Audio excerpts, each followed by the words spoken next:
Service amperage, 100 amp service minimum. For houses serving one family, the ampacity of the ungrounded service conductors shall be a minimum of 100 amperes 3-wire. For all other installations, the ungrounded conductors should have an ampacity of at least 60 amperes. The ungrounded service conductors should have an ampacity of at least the size of the load served. Reporting main service disconnects amperage rating. According to the Home Inspector Standards of Practice, the inspector shall describe the main service disconnects amperage rating if labeled. That's all a home inspector needs to do here. Reporting the disconnects amperage rating is important for 2 reasons. First, an older home may not have enough power for a modern family's needs. Second, many insurance companies will not insure a property with less than a 100 amp service. When homes were first wired for power, there were few electrical devices available, so a couple of 15 amp lighting circuits and maybe a radiogram outlet were all that was needed. Obviously, in the modern age and since 1960, we have gotten much more ambitious with our use of electric power. Just about every room in the house has multiple appliances in it, and we need high amperage 240-volt circuits to run systems such as central air conditioning and electric clothes dryers. Development of power needs. The following list is intended to be no more than a rough rule of thumb covering the average unimproved electrical supply in the past and would cover the average 1,500 to 2,000 square foot home. 1900s to 1930s, a 30 amp supply.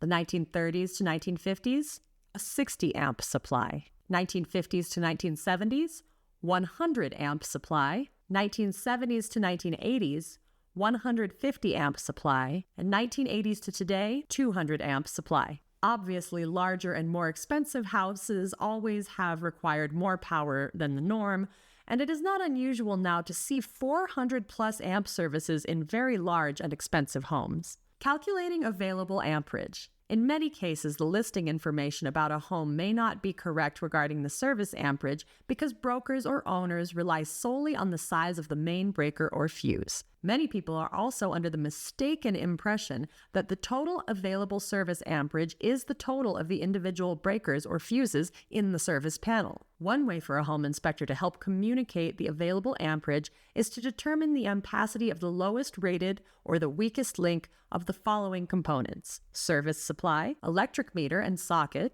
service entrance conductors, service disconnect or distribution panel. Here are a couple of examples. Example 1.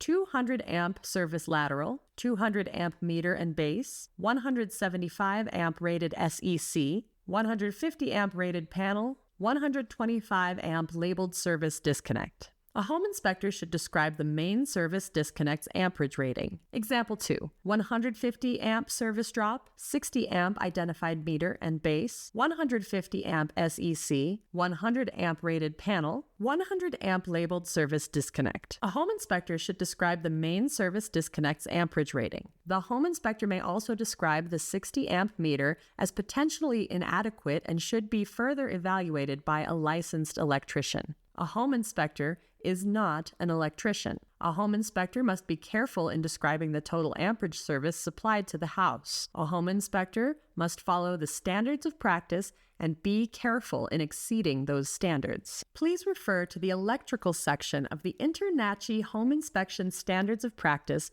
or your local standards.